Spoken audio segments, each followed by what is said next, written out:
제가 요즘에 드라마를 하나 열심히 본 게 있는데 슬기로운 감방생활이라는 드라마입니다. 이제 감옥 생활을 소재로 하는 건데요. 되게 재밌게 잘 보고 있어요. 근데 이 드라마를 보면서 되게 인상적이었던 거가 하나 있었습니다. 그래서 이 감독이, 이 PD가 이제 이런 기법을 많이 쓰는구나 하고 이렇게 인상적이었던 거 하나는 처음에 굉장히 친절하고 따뜻한 사람으로 나왔는데 이런 사람들이 이제 중후반 가면서 생각지도 못했던 어떤 비열한 모습을 보이면서 어떤 다른 사람에게 해를 입히는 거, 또 처음에는 굉장히 악랄하고 악마 뭐 이런 식으로 나오는데 알고 봤더니 그가 오해 때문에 그런 시선을 받고 있었고 실은 그 안에 되게 따뜻한 혹은 정의로운 그런 마음이 있었다는 거. 그래서 왜 이런 단어 아세요? 츤데레? 겉으로는 이제 굉장히 거칠고 막 무관심한 척 하면서도 나중에는 이제 뒤로는 되게 어떤 따뜻한 친절함을 챙기는 거. 일본 말인데 요즘 그런 유행어가 한동안 이제 유행한 적이 있었습니다. 그런 사람들이 있었죠. 그러니까 첫 모습으로 이제 속이는 거죠. 그 작가가. 그리고 결국에는 반전. 계속 인물에 대한 반전. 이제 이게 드라마 보는 재미더라고요. 근데 제가 초등학교 때부터 유독 이렇게 좀 이상했던 거, 신경 쓰였던 거 하나가 있었는데, 아마 어디선가 나눈 적은 있었을 겁니다. 뭐냐면, 초등학교 한 3학년쯤이었을까? 내가 되게 미워하는 친구인데, 그런데 그 친구가 우는 모습을 보거나, 아니면 그 친구의 어떤 무슨 다른 사정을 듣게 되면, 그 친구에 대한 미워하는 마음이 이렇게 싹 사라지는 거. 근데 이제 이게 제 스스로 야 내가 이상하다 왜 이렇게 미워하다 한순간 이게 어떻게 사라질 수 있냐 저런 거에. 근데 이게 저 자신에게 되게 인상적으로 남았나 봐요. 왜냐하면 그런 경험이 반복될 때마다 제가 그거를 이렇게 꺾고 이렇게 이번에도 이러네 어떻게 내 마음이 이렇게 바로 바뀔 수가 있지. 이제 이게 좀 인상적으로 남았었는데 나중에 한 20대쯤 돼서는 이런 태도가 굉장히 사람을 볼 줄 모르는 세상 살기 힘든 되게 유약한 태도. 왜냐하면 뭐 왔다 갔다 하는 거니까 그런 식으로 판단력이 막 흐려지는 것처럼 제 스스로 치부를 했었는데 좀 더 지나고 보니 뭐 실제로 그런 판단력이 좀 흐린 면도 있겠지만 그게 꼭 그런 것만은 아니구나. 내가 그때 그 사람의 잘못된 점이 그러면 그게 전부냐? 그게 전부가 아니라는 거를 제가 이제 인식을 한 거죠. 그 사람을 볼 때. 근데 이제 세상 살면서 좀 나쁜 놈은 끝까지 나쁘고 착한 사람은 그냥 끝까지 착하면 살기 편하잖아요. 판단하기 편하고. 계속 나쁜 놈이니까 나쁜 식으로 해서 넌 벌 받아서 그냥 비참하게 죽으면 아주 땡큐. 권성징악으로. 착한 사람은 계속 잘 돼서 뭐 이렇게 하면 좋은데 이게 한 사람에게서 악한 면과 선한 면이 뒤죽박죽 드러날 때 그걸 바라보는 내가 혼란스러운 거. 그리고 세상이 또 그렇고 그래서 되게 세상이 피곤하구나. 내가 도대체 어떻게 판단을 하고 어떻게 평가를 해야 되나? 저 사람은 좋은 사람이야? 결국 나쁜 사람이야? 뭐야? 이런 거. 제가 아까 그 감옥 드라마를 보면서 예전에 읽었던 책이 또 생각이 났어요. 책은 이제 기독교 책이었는데 박효진 장로님이란 분이에요. 이제 그분이 교도관으로서 자기가 이제 교도소에서 생활했던 그 에피소드들을 이제 모은 책이었어요. 근데 결국 본인이 그리스도인이 되기 전에 교도관으로서 살던 삶과 또 이제 신을 만나고 나서 신과의 그런 접촉, 신과의 연결 속에서 교도관으로 사는 삶에 대한 이 대비가 이제 쫙 드러나는 거였는데, 다른 건 생각이 안 나고 한 에피소드가 계속 이제 인상 깊게 남았는데, 이게 실제 있었던 일이죠. 어떤 수감자인데 굉장히 악랄한 사람이었어요. 뭐 예를 들면 자기 가족을 뭐 밥 먹다가 화가 난다고 해서 자기 동생을 뭘 칼로 찔렀나? 근데 이런 일들이 이제 되게 여러 번. 이거는 되게 좀 소프트한 일이더라고요. 그 사람이 저지른 일들 중에서. 그렇게 그냥 분노가 컨트롤도 안 되고 막 이런 수감자였는데, 역시 교도소 내에서도 굉장히 막 맨날 발악하고 막 난리를 치고, 그래서 교도관들 사이에서도 이제 아주 혀를 내두는 그런 수감자였는데, 이 책의 저자였던 분은, 박효진이라는 분이 이전에는 자기가 폭력적으로 그 사람이 더 이렇게 발악을 하면 자기가 더 폭력적으로 대했는데, 자기 안에서 어떤 그런 깊은 변화가 일어난 다음부터, 신을 만나고 난 다음부터 이상하게 자기 자신을 새롭게 이해하게 되고, 근데 이것이 막 논리적으로 쫙쫙쫙 된 게 아니라 어떤 그냥 직관적인 경험으로 일어난 거죠. 그리고 나서 이제 출근을 했는데, 어느 날 그 수감자가 또 난동을 피우고 끌려가던 거를 복도에서 이렇게 마주쳤는데, 예전 같았으면 더 큰 욕을 하면서 막 했을 것을, 그 순간 갑자기 자기도 알 수 없는 연민이 확 올라오면서 눈물을 흘리고, 자기가 눈물 흘리는 자기 자신이 당혹스러워서 그냥 얼른 이렇게 눈물 훔치고 막 지나갔다는, 정확히 내용 기억이 안 나지만 제 기억에 그렇습니다. 그런데 나중에 며칠 뒤인가 그 수감자가 이 교도관을, 이 박효진 이분을 막 찾더라는 거예요. 그래서 이제 만났더니, 당신 그때 나를 위해 온 거 맞죠? 라는 겁니다. 그리고 나서 이제 수감자가 막 울더라는 거예요. 왜냐하면 아무도 나를 위해 그렇게 울어준 적이 없었다는 거예요. 그 다음부터 그 수감자 완전히 바뀌어가지고 그냥 완전 다른 사람이 됐어요. 이제 그분의 그 책에는 그런 이야기가 되게 많았어요. 그 이야기가 고등학교 때 읽었나? 근데 지금까지 제 가슴에 이렇게 남아있는 건, 사람이 이렇게 될 수 있구나. 그 한 점. 그냥 뭘 해준 것도 아니고 그냥 눈물을 흘린 것 뿐인데, 그게 그런 변화로 이어질 수 있구나. 그러니까 저한테 되게 깊이 남았던 거죠. 제가 오늘 나누고 싶은 이야기가 요 부분입니다. 기독교 배경이신 분들은 아실 이야기지만, 삭개오 혹은 자케오라는 인물 아시죠?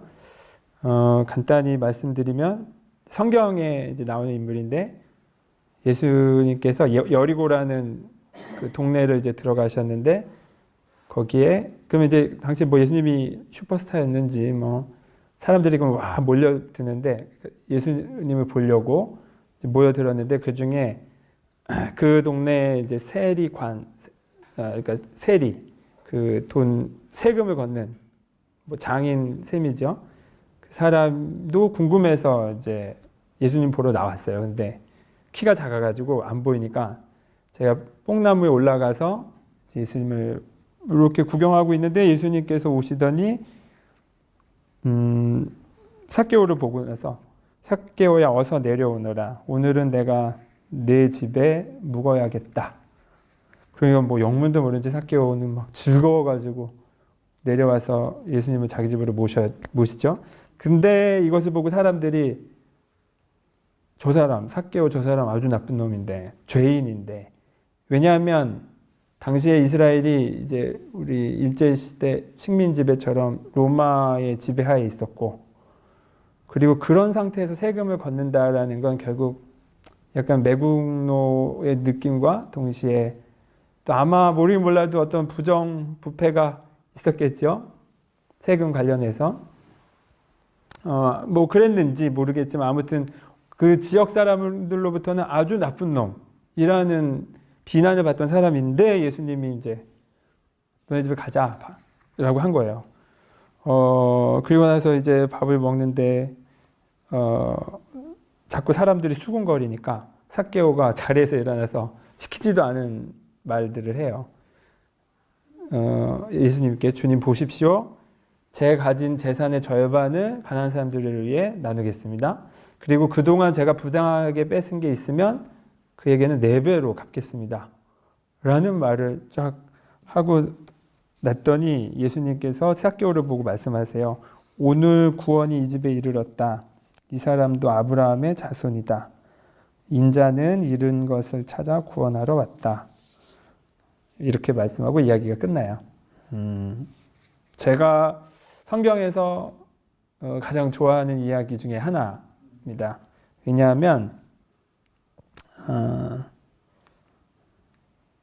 그러니까 아까 말씀드렸던 저 사람은 그냥 죄인, 쉽게 말해서 뭐 어렵게 생각할 거 없이 그 사람의 살아온 행적을 봤을 때 100% 나쁜 놈이라고 평가하기 단정짓기 아주 명백한 케이스인데도 불구하고 그 사람이 이런 사람이 어떻게 변했는가에 대한 아름다운 이야기이기 때문에 저에게 가슴이 남거든요. 제가 이렇게 좋아하는 이야기라고 하면서도 제가 예전에 이제 이거 관련해서 그림을 그린 적이 있었어요. 근데 이제 그럼 이제 이 성경을 다시 읽어보는데 삭개오라는 말에 근데 이 이름이 무슨 뜻이지? 되게 좋아하는 이야기라고 하면서도 삭개오라는 이름 뜻이 뭔지를 한 번도 찾아본 적이 없었어요. 다 이름 뜻 있잖아요. 저는 이제 도는데 돼지돈의 뒤우가 아니라 도타울돈의 두터후거든요. 가방끈 짧은 사람들이 이제 맨날 돼지돈의 뒤우라 그러고 그렇지만 삭개오 이름 뜻을 봤더니 사전을 찾아봤더니 깨끗한 사람이더라고요. 깨끗한 사람. 그런데 그러니까 이게 저한테 갑자기 울컥하더라고요. 왜냐하면 삭개오가 살아온 사람들이 삭개오를 뭐라고 불렀냐면 죄인. 이스라엘 사람들은 그거를 더럽다라고 표현을 하거든요. 더러운 사람인데 근데 그의 이름이 깨끗한 사람이었던 거예요. 그게 되게 확 대비되면서 저를 울컥하게 하더라고요. 그치. 삭개오가 살아온 삶이 어떤지는 자세히 모르지만 어쨌든 그가 한 행동 그리고 때문에 그는 더럽다라는 비난을 받아왔고 근데 그 더럽다라는 비난과 죄인이라는 호칭들이 결국 삭개오로 하여금 정말 그런 삶을 살게 했구나. 더러운 삶을 살게 했구나. 그런데 예수라는 사람이 뜬금없이 나타나서는 이름을 부르잖아요. 그 성경에 그렇게 삭개오야라고 불러요. 요거의 에너지랄까? 삭개오야라고 불렀을 때 세리장, 부정부패 온상, 매국노, 이 나쁜 죄인인 삭개오야가 아니라 그 수식어 다 빼고 원래 이름을 부르는 듯한 느낌? 삭개오, 깨끗한 사람아, 나무에서 내려와라. 너네 집 같이 가자. 이 선입견 없이 그 사람을 대했다는 거. 그리고 이제부터 그의 진짜 이름을 부르고 그래서 그로 하여금 이제 그 이름에 걸맞는 삶을 살도록 예수님이 다시 초대했다는 거. 이것이 저에게 갑자기 또 수채화에 물감 번지듯이 쫙 번지는 그런 아주 아름다움을 그때 다시 한번 경험을 한 적이 있었어요. 그러면서 이제 뉴스를 보면 또 많은 등장인물들이 나오잖아요. 그렇죠. 이제 이니셜만 말해도 벌써 그거에 대한 저의 자동 반응이 팍팍 올라오는 그런 이름들이 많잖아요. 범죄자도 많고, 진짜 나쁜 놈, 정작 나쁜 놈은 떵떵거리고 살고 있는 것에 더 화가 나고, 뭐 이런 것들 많은데,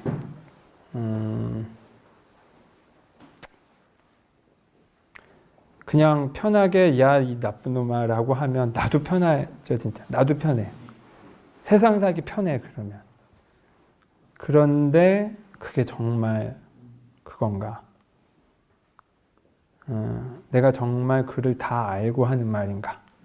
안다고 하는 것도 나 그래서 조사해 봤어. 나 다 알아. 그가 모르는 것까지 내가 다 알아.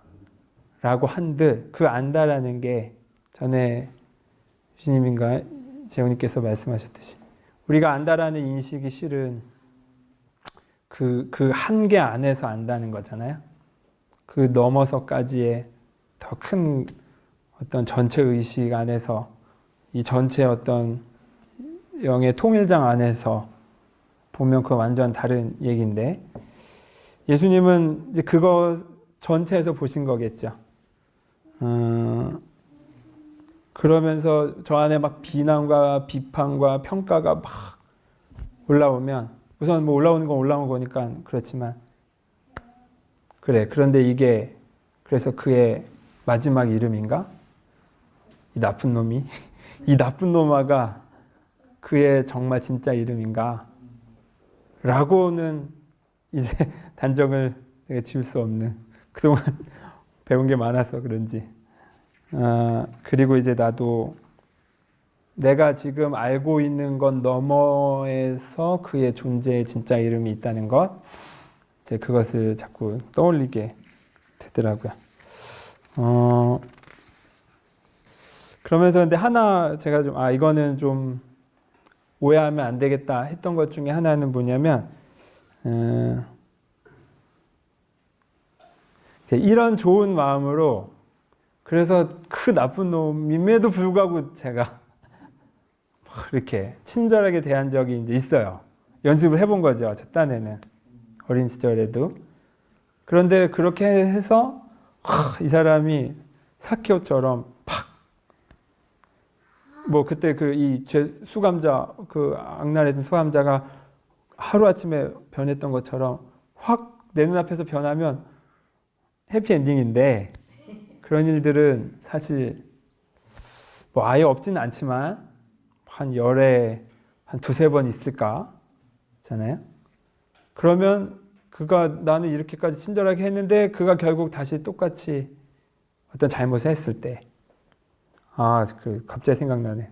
군대에 있을 때 제가 이제 군종장교였으니까 막 부적응 병사들 상담해 주는데 어느 날 전화 와서는 누가 나를 뭐 괴롭히고 뭐 때린다고 해서 이건 되게 심각한 일이니까 그래 하면서 이제 막 구구절절 들어줬어요. 그리고 저 딴에는 되게 고심해서 이제 이걸 해결하려고 뭐 이제 간부들을 만났더니 알고 봤더니 이 친구가 이제 자기 뭐 하기 싫어가지고 거짓말을 한 건데 이제 저에게 이제 그렇게 전화해서 거짓말 한 거더라고요. 그때 그 이제 배신감. 나는 이제 되게 그래도 잘해줬는데 근데 그래서 어쨌든 한번 참고 했음에도 불구하고 얘가 끝까지 거짓말하는 것에 이제 제가 이게 두 번째는 용서가 안 되더라고요. 그 마음의 컨트롤이 안 되더라고요. 뭐 이런 경우가 있잖아요. 내가 이렇게까지 했는데 그럼 너 진짜 나쁜 놈이구나.